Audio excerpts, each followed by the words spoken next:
সবাই। তো চলো তোমাদেরকে আজকে আমি ঘুরিয়ে আনি নিউ টাউনের কাছে জগন্নাথ মন্দির। হ্যাঁ, শুনেছো নিশ্চয়ই। তো চলো এবার দেখে আসি যে মন্দিরটা কোথায় অ্যান্ড কেমন দেখতে। এটা কি পুরীর জগন্নাথ মন্দিরের মতো নাকি একটু আলাদা? তো চলে এসেছি আমরা সে মন্দিরের কাছে। এখনও কাজটা পুরোপুরি কমপ্লিট হয়নি, চলছে। আর এরিয়াটা, বাইরের জায়গাটা দেখো এতটা সুন্দর যে আমার জাস্ট ওখান থেকে আসার ইচ্ছেই হচ্ছিল না। খুবই সুন্দর। আর মন্দির এখনও পুরোপুরি কমপ্লিট হয়নি, বাইরের কাজটা। আর জগন্নাথের মন্দিরটা মোটামুটি তৈরি হয়ে গেছে, বাইরের এখনও অনেক কাজ বাকি যেটা দেখলাম।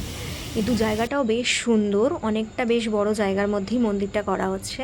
আর এখানটা দেখো এত সুন্দর একটা জগন্নাথের মূর্তি মন্দিরটার বাইরে, মানে মনে হচ্ছে কৃষ্ণ ঠাকুর কিন্তু মুখটা জগন্নাথের। এত সুন্দর আমার লেগেছে জিনিসটা, যার জন্য ওটাকে আমি ফোকাস করেছি ক্যামেরাটাকে।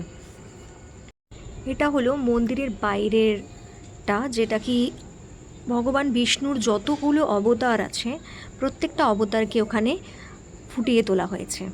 আর এটা হলো জগন্নাথ মন্দিরের ভেতরটা। এবার আমি এখানে সবাইকে এরকম এড়িয়ে এড়িয়ে এড়িয়ে চলে যাচ্ছি জগন্নাথকে দেখবো বলে। তো ওই যে আমাদের যোগু দাদা, জগন্নাথ, বলরাম, সুভদ্রা তিনজনই বসে আছেন। পাশেরটা রয়েছে হনুমানজির মূর্তি, আর ঠিক তার পাশে রয়েছে শ্রীরামকৃষ্ণ, সীতামা আর লক্ষ্মণ, এই তিনজনের মূর্তি, যেটা আপনি দেখতে পাচ্ছেন খুবই সুন্দর। মানে মাঝখানটা জগন্নাথ দেব, বলরাম, সুভদ্রা, আর এক ধারে রয়েছেন হনুমানজি, আর এক ধারে রয়েছেন রাম, লক্ষ্মণ আর সীতা। এবার আমাদের মন্দির থেকে বেরোতে বেরোতে প্রায় অনেকটা সন্ধে হয়ে গেছে, আর মন্দিরের বাইরে লাইটটা জ্বালিয়ে দিয়েছে। তো আপনারা দেখতে পাচ্ছেন যে কতটা সুন্দর লাগছে দেখতে। আমি জানি না এখন পর্যন্ত আপনারা কতজন গেছেন ওখানে, বা শুনেছেন বা শোনেননি বা জানেন না। আমি জাস্ট বলবো দেখে আসুন, খুবই সুন্দর, খুবই সুন্দর। একটা অন্যরকম মানে ব্যাপার লাগলো আমার, খুবই ভালো লাগলো দেখে। তো এখনও হয়তো মন্দিরটার কাজ অনেক বাকি রয়েছে, কিন্তু মন্দিরে এখন ঢোকার ব্যবস্থা আছে। আপনারা বিকেলবেলার দিকে গেলেই বরং আরও সুন্দরভাবে দর্শন করতে পারবেন। এই যে লাইটিংটা, এটা দেখলে আরও সুন্দর লাগবে। তো এই হলো মন্দিরের বাইরের দৃশ্য। তো এখানে একটা সুন্দর ফোয়ারা করে রেখেছেন, দেখতে পাচ্ছেন, সুন্দর লাগছে।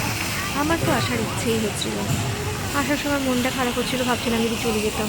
আর এত সুন্দর চাঁদটাকেও লাগছিল, চাঁদটাকে আমি বারবার করে ফোকাস করছিলাম ভিডিওতে।